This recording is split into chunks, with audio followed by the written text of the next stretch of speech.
Okay dear student, आज हम physics का नेक्स्ट टॉपिक पढ़ने जा रहे हैं, कूलाम का नियम। ठीक है, कूलाम का नियम जो है सिर्फ और सिर्फ बिंदु आवेश पर ही लागू होता है। बिंदु आवेश क्या होते हैं? तो बिंदु आवेश उन आवेशों को कहते हैं जिनका आकार उनकी दूरी की तुलना में नगण्य होता है। मतलब ये कि दो आवेश इतने डिस्टेंस पर रखे हुए हैं जिनकी तुलना में उनकी आकृति आकार जो है बहुत छोटा होता है, माइक्रो mm में रहते हैं और 1-1 मीटर 2-2 मीटर डिस्टेंस पर रहते हैं। ठीक है, तो सबसे पहले कूलाम के नियम को जानने के लिए हमको दो आवेश लेना पड़ेगा। पहला आवेश है q1, दूसरा आवेश क्या है q2। ठीक है, जिसके बीच की दूरी का डिस्टेंस कितना है r। अब कूलाम ने जो नियम दिया वो आकर्षण बल और प्रतिकर्षण बल के ऊपर दिया। मतलब ये कि अगर सजातीय आवेश होंगे तो प्रतिकर्षण होगा और विजातीय आवेश होंगे तो आकर्षण बल होगा। ठीक है, सजातीय विजातीय मतलब ये कि दो धन आवेश होंगे तो एक दूसरे को प्रतिकर्षित करेंगे, उसी प्रकार दो ऋण आवेश होंगे तो एक दूसरे को प्रतिकर्षित करेंगे। ठीक है, लेकिन एक धन आवेश और एक ऋण आवेश एक दूसरे को आकर्षित करेंगे। ठीक है, तो कूलाम के नियमानुसार जो बल लगता है वो उन आवेशों की मात्रा के गुणनफल के अनुक्रमानुपाती होता है। ठीक है, और दूसरा जो होता है वो उनके बीच की दूरी के वर्ग के व्युत्क्रमानुपाती होता है। यहाँ पे देखिए 1/, करके लिखा हूं, मतलब ये क्या है व्युत्क्रमानुपाती है, और इसमें 1/, नहीं है मतलब ये है अनुक्रमानुपाती। ठीक है, अब इन दोनों को हम लोग एडजस्ट करते हैं जैसे फिजिक्स में करते थे 11th में, F अनुक्रमानुपाती करके जो ऊपर में है उसको ऊपर में लिख देंगे और 1/, करके उसको नीचे में लिख देंगे। मतलब ये कि F अनुक्रमानुपाती q1 q2/r²। ठीक है, अब इस अनुक्रमानुपाती साइन को हटाने के लिए हमको एक कांस्टेंट लेना पड़ेगा। यहाँ पे देखिए कांस्टेंट ये है 1/4πε0। ठीक है, इसको ε0 बोलते हैं, उच्चारण में इसको ε0 बोलिएगा, 1/4πε0। ठीक है, अब इसको यहाँ पे लिखेंगे, फिर उसके पश्चात आगे का फार्मूला लिखेंगे। मोस्ट इंपोर्टेंट फार्मूला है, हमेशा याद रखिएगा, F 1/4πε0 q1 q2/r²। और SI मात्रक में 1/4πε0 का मात्रक होता है 9 × 10⁹ न्यूटन मीटर स्क्वायर प्रति कूलाम स्क्वायर। ये उसका मात्रक है। ठीक है, और ये उसका परिमाण है। ठीक है, इसको याद रखिएगा, एक मार्क्स के क्वेश्चन में आते हैं। ठीक है, अब उसके पश्चात उसको फिर से रीअरेंज करते हैं तो आएगा F 9 × 10⁹ q1 q2/r²। और यही कूलाम का नियम है। अब हम कूलाम के नियम को स्थिति सदिश के रूप में निरूपित करेंगे। ठीक है, जिसके लिए सबसे पहला हम दो आवेश लेंगे q1 q2 जिनका x y से स्थिति होगा r1 और r2। ये स्थिति सदिश है ना।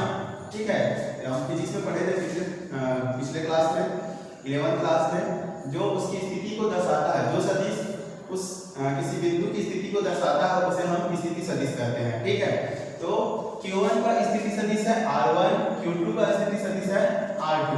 ठीक है, और उन दोनों के बीच लगने वाला बल है, एक तो r21 होगा, दूसरा r12 होगा। कैसे होगा उसको मैं समझाऊंगा। ठीक है, अब देखते हैं कूलाम का नियम क्या कहता है। कूलाम का नियम कहता है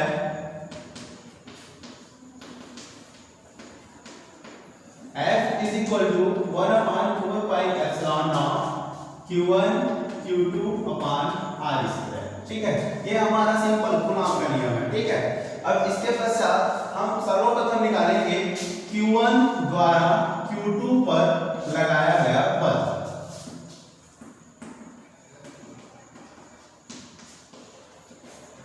q1 द्वारा q2 पर लगाया गया बल। अब q1 द्वारा q2 पर जो बल लग रहा है उसको हम दर्शाएंगे F21 सदिश से, 1 द्वारा 2 पर लगाया गया बल। ठीक है, इसको किससे दर्शाएंगे? F21 से। ठीक है, अब उसके पश्चात इक्वल टू, ये तो कांस्टेंट है, सेम टू सेम उतार दो उसको, 1/4πε0।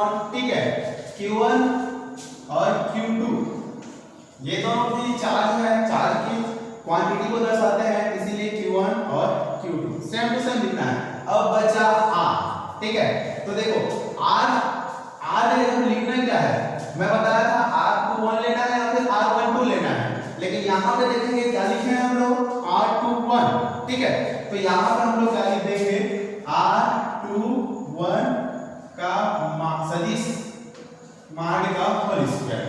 ठीक है, R21 सदिश माड का होल स्क्वायर। अब यहाँ पे हम एक एकांक सदिश भी लेंगे। एकांक सदिश इसलिए क्योंकि एकांक सदिश वह सदिश होता है जो किसी सदिश के परिमाण को दर्शाता है, इकाई होता है, ठीक है। अब उसके पश्चात इसको सॉल्व करते हैं। एकांक सदिश बराबर होता क्या है? एकांक सदिश बराबर होता है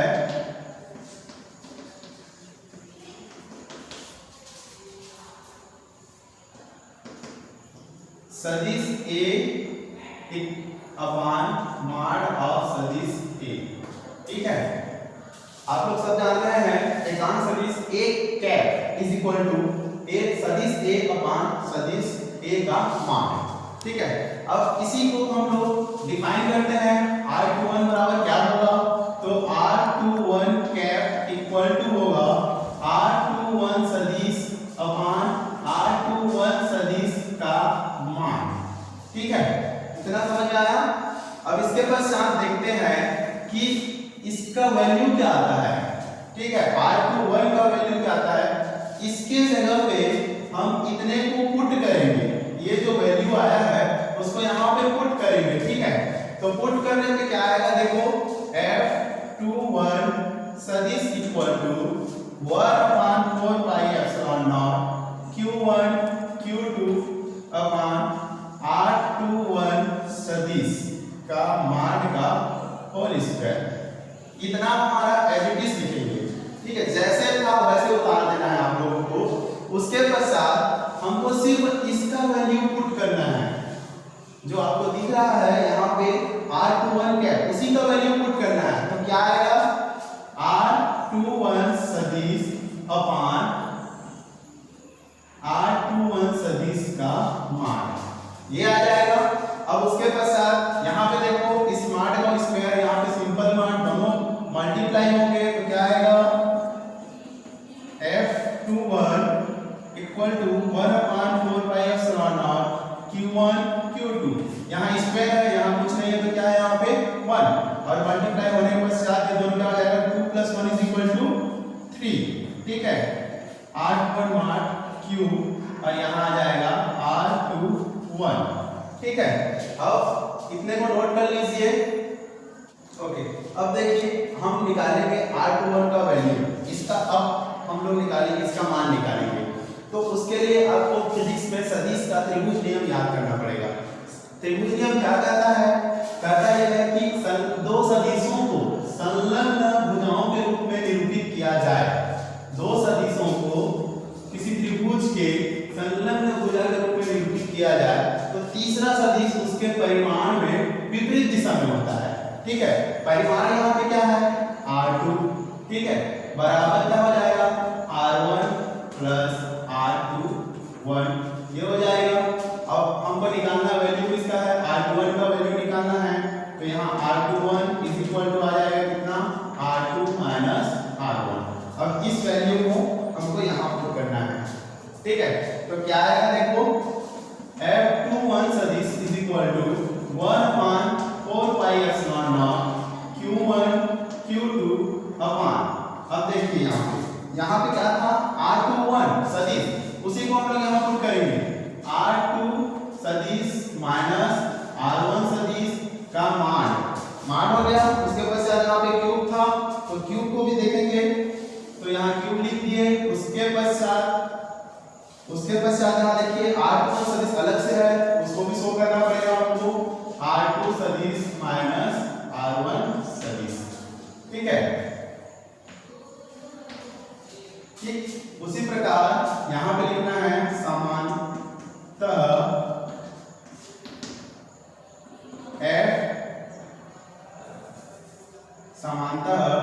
Q2 द्वारा Q1 पर लगाया गया